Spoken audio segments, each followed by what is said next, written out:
I think you've given up. Given up on what? On the ideal of an integrated America, the dream of Martin Luther King. I think you've given up. This is not, I'm not trying to be a smart aleck now. I'm telling you honestly that I think you've given up. If I may respond, the Kerner Commission, established by President Johnson in 1967, said that there were two societies, one black, one white, one rich, one poor. And the Kerner Commission gave specific recommendations that had to be followed if America believed in integration. 20 years after that, a group of scientists got together to see what the progress was.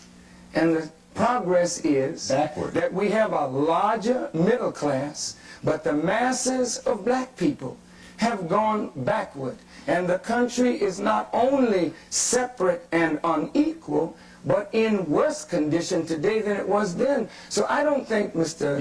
Donahue, you should put it on me that I've given up. America has never believed in integration. Never. Never. And how can he given up if he's still speaking for his own people, for his own race, if he's still speaking for his own people and his own race, which is black people? Master Farrakhan did not give up. And that question was not supposed to be asked. Not at all.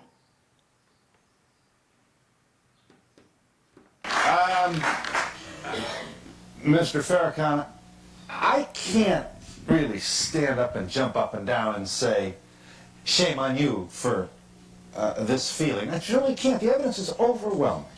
Overwhelming. 1 in 4 black males either in jail or under the tutelage of the prison system.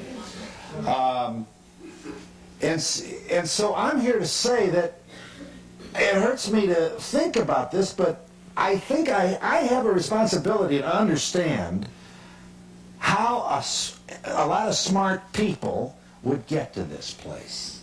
America is not interested in integration. If that's the case, why are you even bothering to suggest that you're interested in it? Why not make your statement more in fact and without qualification? And if America has not been interested in integration, I assume you feel it never will be, certainly not in your lifetime.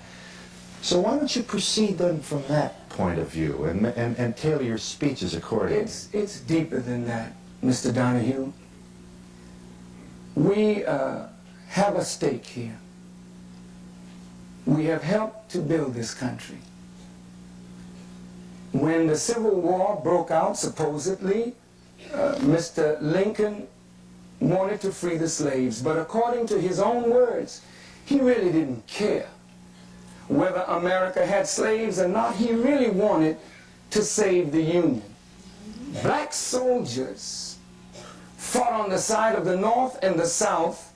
The Union was saved, but we were not. Yeah. We have done what every citizen should do, but we have gotten nothing from it. So America is in trouble. And we believe we have a solution to the problem. And if the solution is good for black people, it's good for America. Yeah. With time fleeting, what is the solution?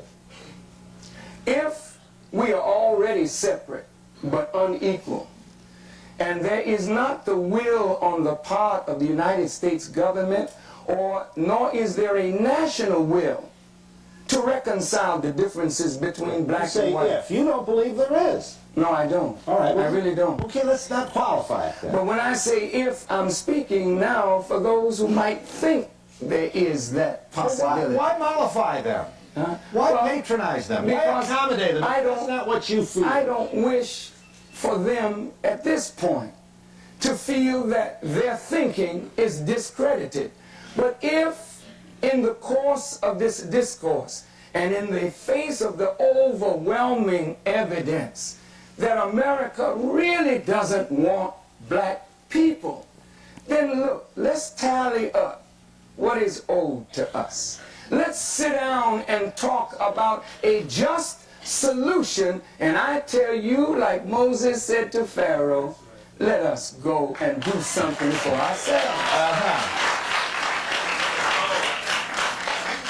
Okay, so let me understand this now. We're going to come up with several billion, I assume, huh? I don't think this is the appropriate forum. Well, no, I'm just trying to, I don't either, but I'm just trying to find out. Reparations not unlike, but certainly more substantial than those that were voted for the Japanese who were interned in World War II, money which incidentally has yet to be forthcoming to them, approved but not expended. Okay, I get that. Now, where are you going? Are you going then back to the homeland? Are you going back to the African continent? Is that your idea? You know, again, all of these black people here have a stake here. We have a stake here, I think, that is more valid than those who just came here a few days, a few years ago.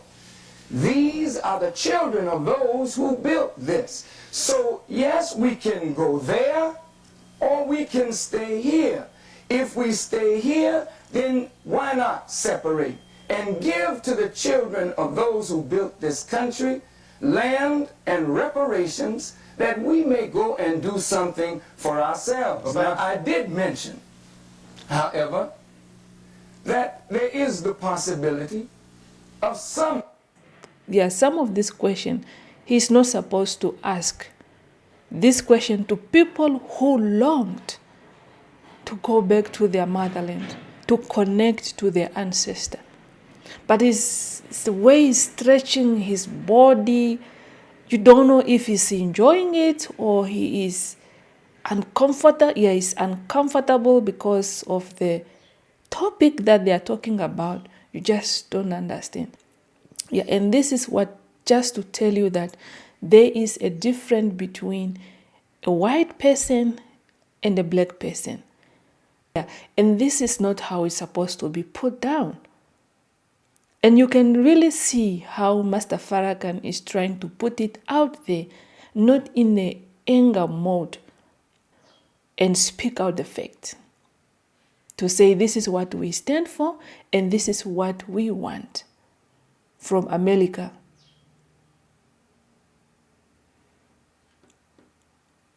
Of us returning to Africa. Africa is in need of the scholarship that we have gained from our sojourn in America. And just as England let go some of her convicts who had no hope, languishing in prisons, to help build this, and just as Britain let go of her convicts to build Australia and New Zealand, we have 609,000 black young men behind prison bars with no hope at all. Since we have the ability to reform them, let us reform them. Give us our power. Look, wait, just 1 minute. Since Africa had a part in our coming here, for it was some African brothers of ours who helped to sell us. And there were some Arabs who had a part in it. There were some Jews who had a part in it. There were some Europeans who had a part in it, but the death blow was dealt by the slave masters here in what is called now the United States. So since we didn't give up our right to Africa, then why should not we petition our own kith and kin to set apart for the children of the slaves certain land and territory that some of us, particularly those who have no hope whatsoever in the society, let them go to begin to build a new reality for themselves and for their people. In the homeland, in the land from which their kith and kin originated, Yes. and from which they came. Now, those who choose not then to go to Africa. Again, they have as much right here as you do. Well, but wait a minute. We've got a deal here. Master Farrakhan is speaking out the truth. Yeah, when slavery was taking place, people, they were going to work in the plantation in a hope of coming back to Africa. Because the condition that they have met that side is not conducive for them. They went through a lot. They were tortured. The hope for African slave that they were taken that side, it was they were hoping to come back to Africa. Yeah, and that's why up to now, the African American that are living in the United States of America, they have a hope of going back to Africa. There is still a hope of going back to Africa. And the way the host is putting out these things is just not right, because you don't know if he's undermining Africa to say we are better than Africa, that you are crying to go back, or it's better to stay here, or Africa is this, Africa is that. Letting people out of jail. Yeah. Well, that does complicate it just a little bit. Assuming that not all the brothers will wish to return to Africa, obviously I do not presume to speak for them, but it's not unreasonable to assume that not all of them want to go. Is it your notion that there should be an area within the continental United States to establish a nation, a separate nation? If we agree that these brothers and sisters of ours can't get any justice within the social, political, and economic order that you call the United States. You said if. You don't think they can. Why shouldn't we be separated in a state or territory of our own? Because then there's this imaginary line. You get some sheriff down there chewing mail pouch, and we've discussed this before. But look, all of a sudden somebody starts holding hands with somebody else at the drive-in theater, and then the racist words are heard in the night, and there goes the neighborhood. Come on, you can't possibly expect. You can't trivialize the cry for justice. Now, it was not impossible for England, France, America, and the United Nations to take land from the Palestinians and settle Jews in a state of their own, giving hope to oppressed Jews all over the world. Why? This host is just racist. He is so racist to the core. He's so racist. Very bad. Why should there be this trivialization of a desire on the part of black people, since we have not made it here, to go and do something for ourselves? We as black people have to provide a future for our people, for the government and white people are not providing a future for us. So it is wrong for us to stay around laying at the foot of white people like the Bible's Lazarus, begging for crumbs that fall from their table when we can go and make a table of our own.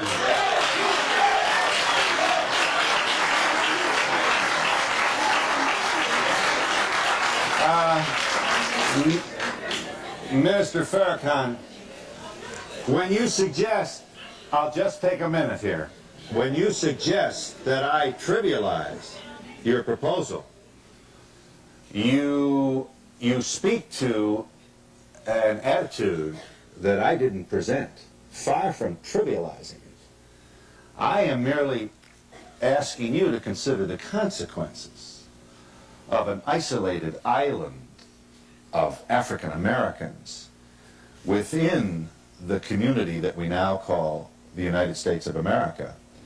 And you use the state of Israel to support your notion and its practical possibilities.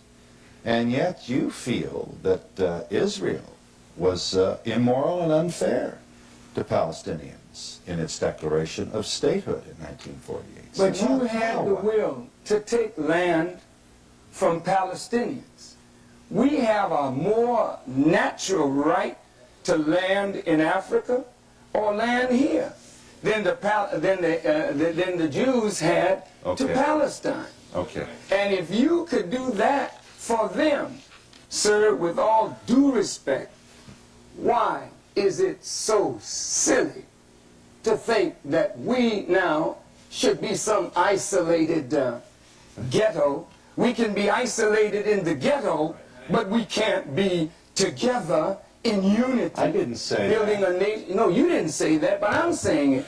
You think that we're going off into some isolation. Well, where will it be? Where will it be? You want? Well, that's something we have to discuss. Yeah? We have to negotiate that. Yeah. Yeah.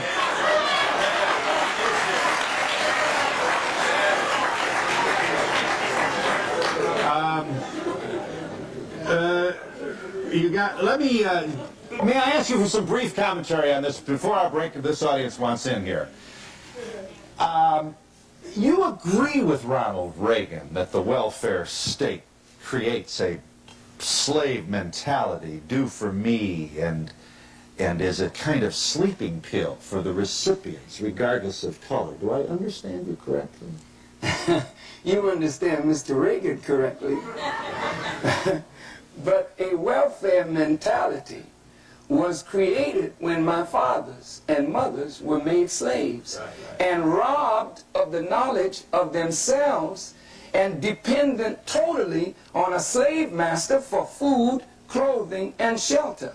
So that when we were so-called set free by the 13th Amendment, we didn't have the mentality of a free people to go and do for ourselves. So we turned right back around and volunteered our services for not free labor, but so close to free labor. So now Mr. Reagan says we don't want welfare because it leads to dependence. We already have been made dependents, but he uses that as an excuse to cut back on what he was already giving to the people and then never providing the safety net that he said he would put under those that he cut off. That is injustice, and it only compounds the evil. I would like to know, as a mother and a grandmother, what can we do to instill in our children coming up? The older ones, we can't do anything with them, but the little ones is coming up. What can we do as mothers to help? Because we can't leave America. We have our roots here. We would like to stay, but we would like to make it a better America.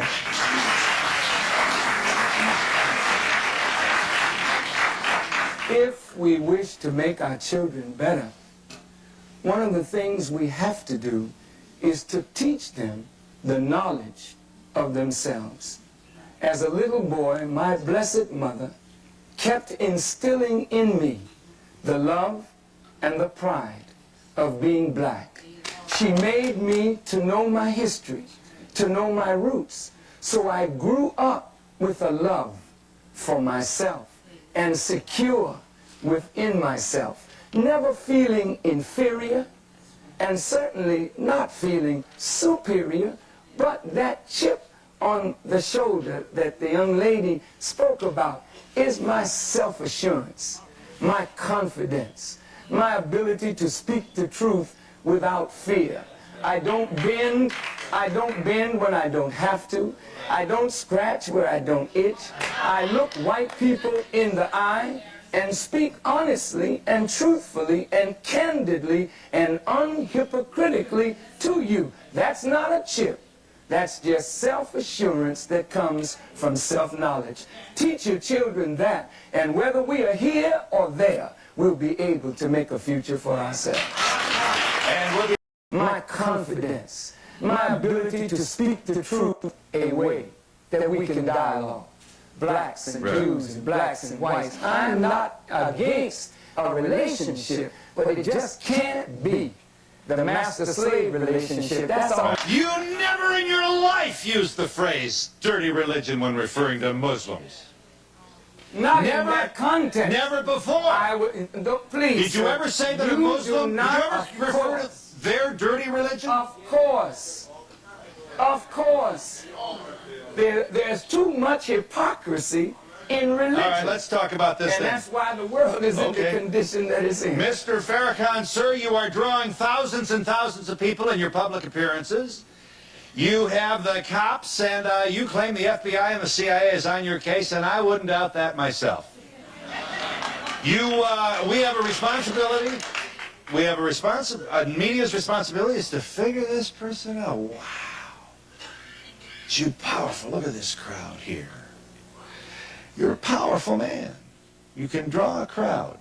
You're also a religious fundamentalist. Doesn't make you bad, but that's what you are. I said that that man should be ostracized from us.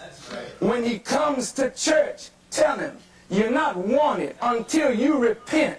This is what I said. And then I said, one day, soon, when we have a nation, we will punish our traitors with death like you punish yours. Now, just a minute, let me finish. I talked to Milton Coleman. I want you to know this, Phil, and your audience. I talked to Milton Coleman by telephone right after it came out in the press that I threatened his life. And when I said to Milton, Milton, I did not threaten your life, nor your children's, nor your wife's. Milton said to me, Farrakhan, if you will go before the public and say that, I'll sit down and talk with you. I said, Milton, I'll do one better than that. I said, I'll be on Nightline tonight, and I will say it on national television. He said, where will you meet with me?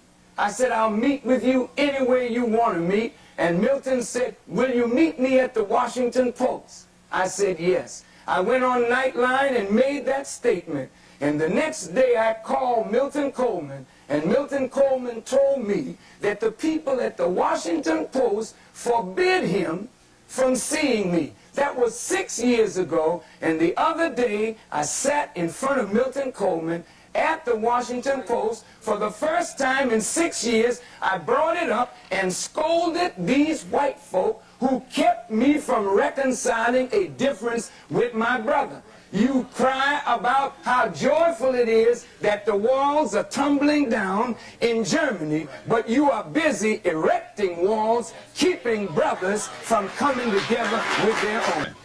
You constantly speak of injustice in the country. Look at the injustice that you're doing to these people. Let America be the way it should be. What do you want to separate everyone for? What is the purpose of that? That's not this country.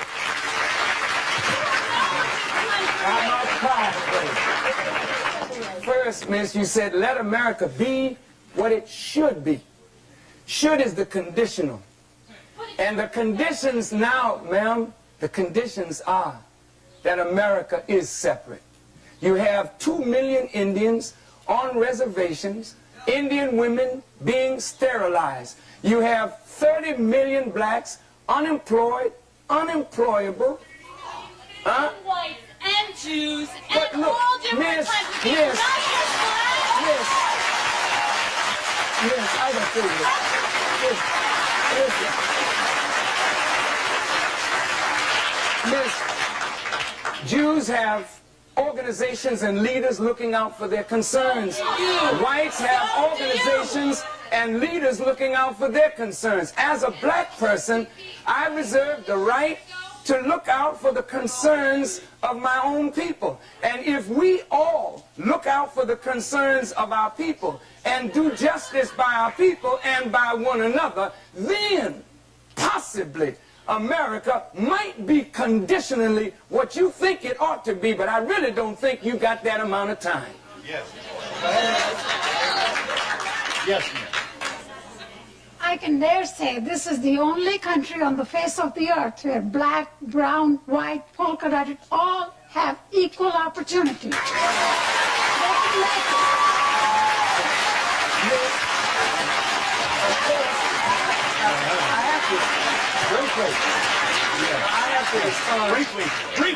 Minister Farrakhan, I've been reading the NAACP reports and the National Urban League reports, and recently I was reading in the Washington Post where Dr. Kenneth Clark, one of our greats, was now lamenting over the fact that he has found that America is indeed separate and unequal, and that he has lived his entire life fighting for integration. Would you please, for these few moments, to the blacks who are listening in the audience, speak of a black united front and how we can begin to pull our people together?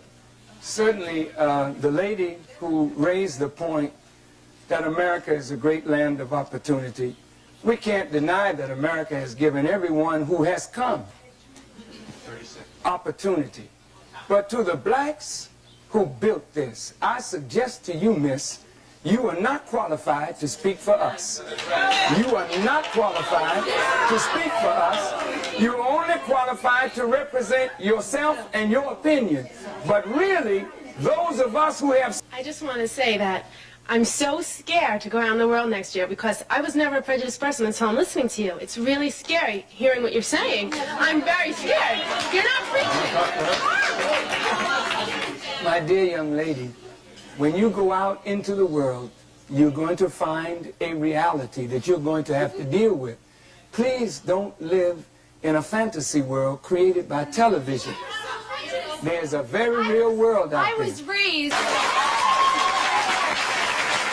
Mr. Farrakhan, I sit here and I'm seething. The things that you're saying only divides us. Well, what is it that he said that makes you angry? I don't like what you say about Jews or any other people. These things that you... And when you look at us, you're not... talking about Jews. He's talking about an abasement of their religion. Phil, excuse me. What you're doing is snick... Just a moment. You have been sitting there for an hour and you've been snickering and sneering at us. Yes.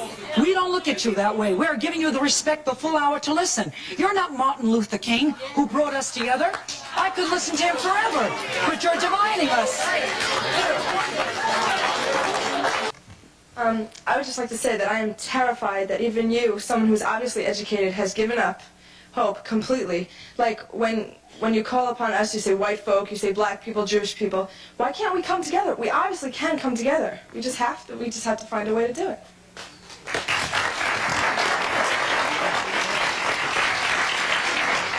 The desire is good, but the reality is the total opposite of your desire. And unfortunately, as a young people have been subjected to a form of white supremacy, which produces in the reverse a black inferiority. And this is fulfilling what Jesus said, as a man thinketh, so is he. And as long as our people think the way they think, we will never be able to do what we as a people should do to correct our condition. Over here, please. Several people in the audience have said the things that he's saying, but you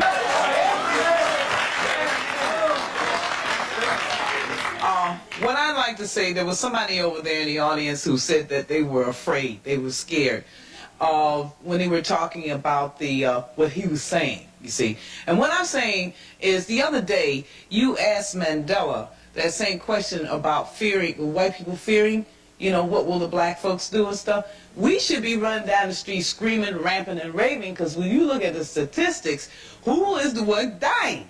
From the policemen, from the KKK, from the skinheads, from the black people. We get scared. It should be the people. Yeah. Right. Yeah. It should be us who should be scared, or y'all sitting here. Excuse me, I was brought up in, quote, Bedford-Stuyvesant in my town. But I would like to say what scares us is I think we hear violence. May I respond? Yes. May I respond, please? I'm sorry. All right. Minister Farrakhan, would you explain why it is relevant at this stage in 1990, with all that we've gone through, why it is still relevant to try and to educate or to get white people to understand the plight of black people? Shouldn't the energy be directed to us? Right on. If I may, my work is directly to black people. I spend 99% of my time dealing with us to help us reform our minds and spirit that we may do for ourselves. However, when you live in a society like this, and we know that in order to effect a solution to a problem between black and white, then there's going to have to be some meaningful dialogue between black and white in order to effect a solution. The young lady said she's afraid of violence. And isn't it sad that we who have been the victims of so much violence, now whites fear violence from us? I'm with you in that you're talking about wanting to have meaningful dialogue, and that's a problem, you know, right away. I don't know what's going to make whites happy, for Pete's sake. You know, you're talking about trying to find a solution to your problem. You're trying hard to do that, and we're tuning you right out. We're arguing with you. We're not agreeing with anything. We're not trying to give you a chance. For Pete's sake, you know, what do we want?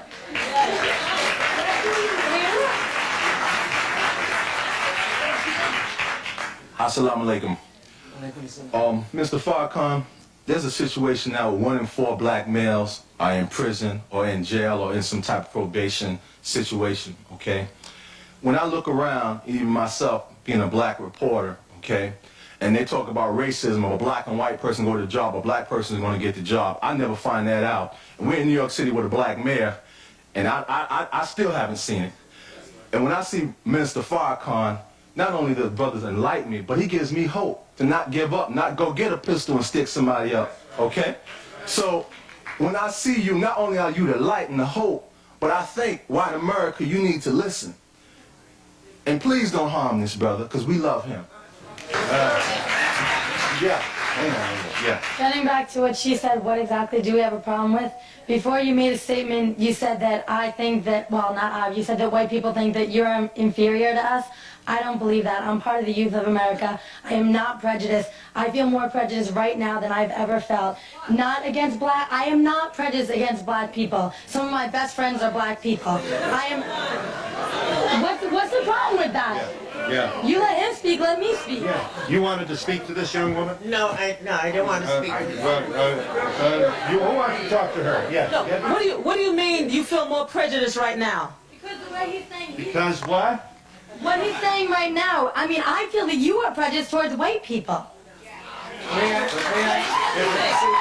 But, excuse me, I think it's like he said, it might be a fear or misunderstanding that you have, because what fear has he put, or what has he actually said here today that makes you feel prejudiced? I think that he said that we think that they're inferior. I think it's partly part of your own complex that you have to get over, because I don't feel you're inferior. I have nothing against black people. Yes, sir. This is the, excuse me, this is the situation. Every young white adult says, I have not done this to black people, I have not done that to black people. But your forefathers are the ones who have set us in the situation we are in. Now, what I'm saying is this. When Nat Turner stood up, you all rejected him, you killed him. When Marcus Garvey stood up, you all rejected him, enslaved him, he died a broken heart. Now, what I'm saying is this. Your fathers have put us in the condition we are in, and today you are profiting from what your forefathers have done. Now, my grandchildren are going to be raised, and your children are going to say to them, they have not done to them, because you are the ones who have, you are the ones who are going to do to my grandchildren what they're going to experience if the situation continues. Now, what I'm saying is this. When we talk about America falling, what we are saying is this. If you all want to control America, then we must have a land base that we control. You all cannot continue printing the dollar bill and then expect us to abide by your rules when you do not want to give us jobs. Therefore, I'm saying that we have now got to come into negotiations, and Minister Farrakhan is the man to listen to. It becomes apparent more and more as we listen to each other and try to talk to each other that we don't perceive reality the same. And as we're talking about either reconciling differences or separating, it becomes clear that if two people are looking at the same thing and perceiving it so differently, then the two people are operating under a different stimulus.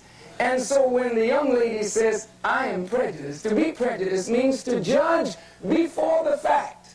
After 400 years of living and experiencing, we're not prejudiced. We are looking at the reality of what we have suffered and continue to suffer. So that is the reality of how African American, they have been living in the United States of America for so many years after the slave has been banned.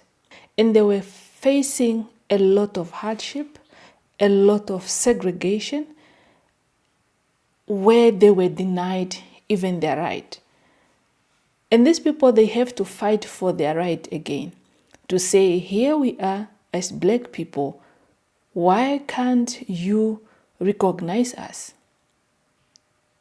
We are black people.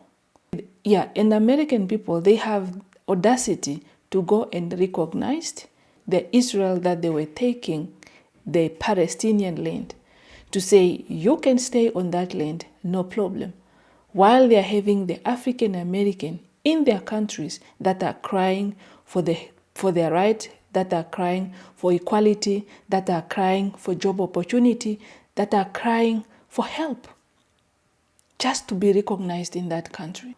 People who were against Master Farrakhan, they were white people. Why are they crying now if black people, they were not having any history of putting down a white person? This is just to tell you that racist must continue. Segregation must continue. These people, they don't have the right, knowing very well how they end up that side. And again, they need the black people to build their country. The American government, they know that if they repatriate these black people, and for some people in the meeting to stand up and say, America is the land of opportunity. Yes, but it's not for black people. As long as the black people, they continue to be treated as such, there is nothing for black people in America. The year that they have spending in the United States of America, that should be enough for them to be given equal rights. That should be enough. But up to now, people, they are still asking for their equal right. Don't forget to subscribe to the channel, like the video, leave your comment down below, and see you on my next one. And bye-bye. Bye.